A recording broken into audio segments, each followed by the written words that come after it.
Hey YouTube, it's your favorite inconsistent YouTuber, Cherry Coco, coming back at you with another video.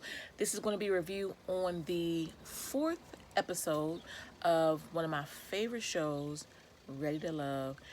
And if you haven't seen my last video, go back and check out my last video because it had a bet. Well, I didn't have a bet because I didn't actually go through with it.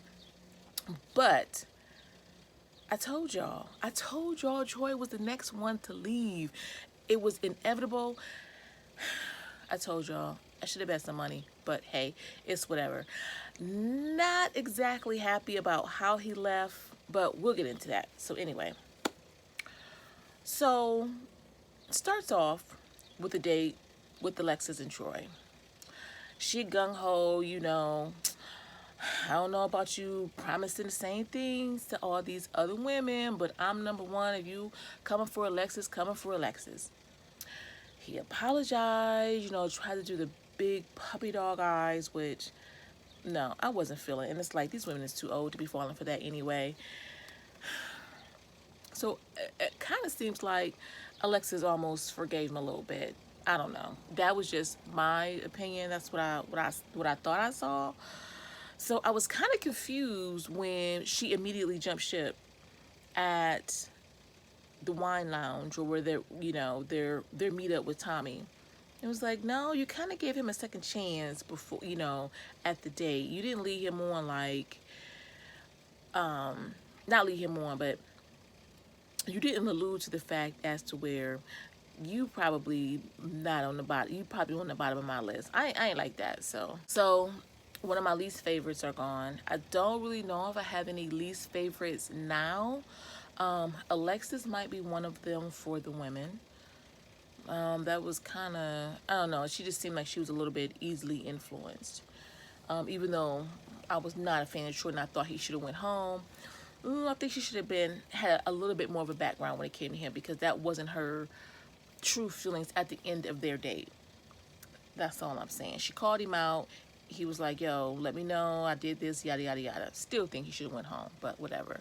So she might be one of my least favorites going into episode 5. I'm not quite sure who's all going to make it to the end except for Chris. Every date that Chris went on, I don't know, maybe because Chris is my favorite still, but I feel like every date that he went on was a good date.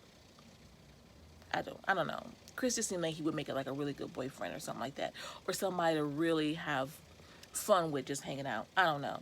Him and the DA, I like the DA. I like Chris. Don't know if I see them two together. I don't know. I kind of see more of Chris and Stacy.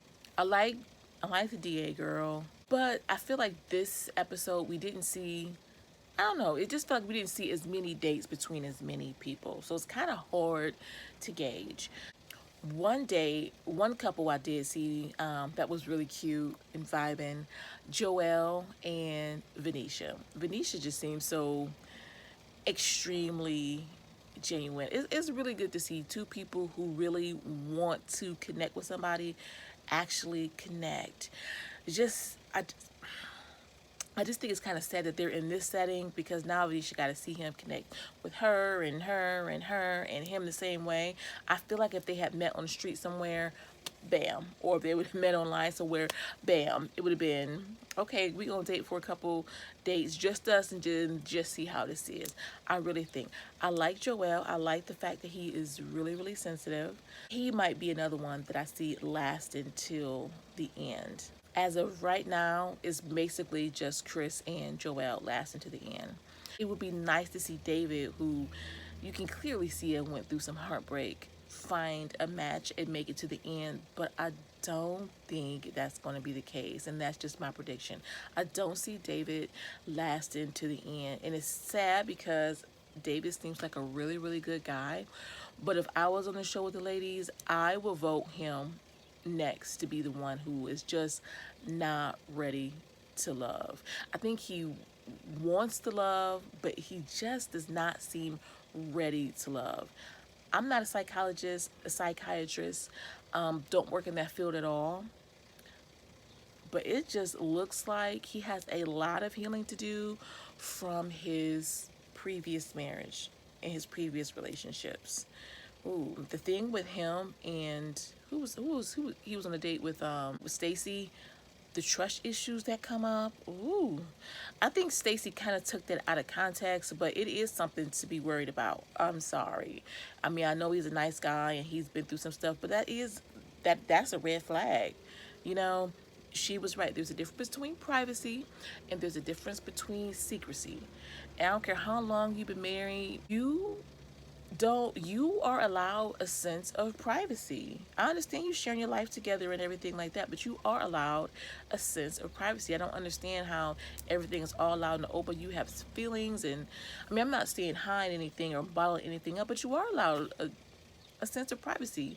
Once you get married, you don't want to lose yourself completely. You still want to have a sense of yourself. That, to me, I don't know. Being married for X amount of years that I have been married, that, no, don't lose yourself. You still want to keep a sense of you. You can also be a part of a union that way too.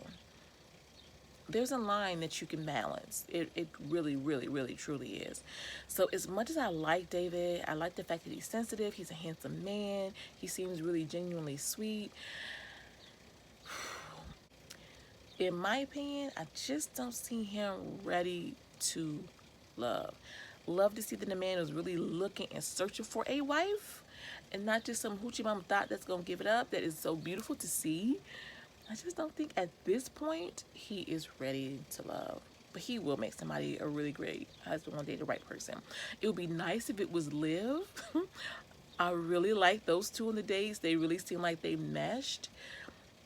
But I just foresee that somehow a lot of that's going to get jumbled up and messed up. I don't think he's going to make it to the end, and I don't think that Liv is going to make it to the end. I don't. Those are my predictions. I want to predict that next episode, David is going to be gone. And I know before I was talking about it should be AJ over that date, him not paying. I still can't get over that. But with this episode, he chill, nice guy. I mean, his story, I don't know. Everybody deserves a second chance, and maybe he's learned from that. I don't know. But those are my predictions for next episode. I think David is leaving, but I can't really say who the next guy is leaving. Before I thought that Ronald did make an impression, but the date with him and Chrysanthemum, that was pretty sweet. It seems like he's starting to make some more connections. So Ronald might stay around for a little while longer. Not quite sure how much longer.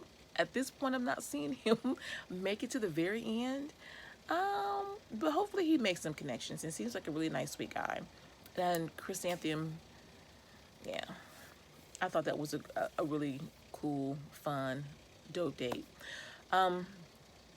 So that's my predictions for next week. No two in the bottom two, just the bottom one. But these shows are completely unpredictable, which is one of the reasons why I like them. So we will see for next week who gets the boot and who stays. And that's it for my review of episode 4. Next week I'm coming with episode 5. Stay tuned. Like, comment, and subscribe.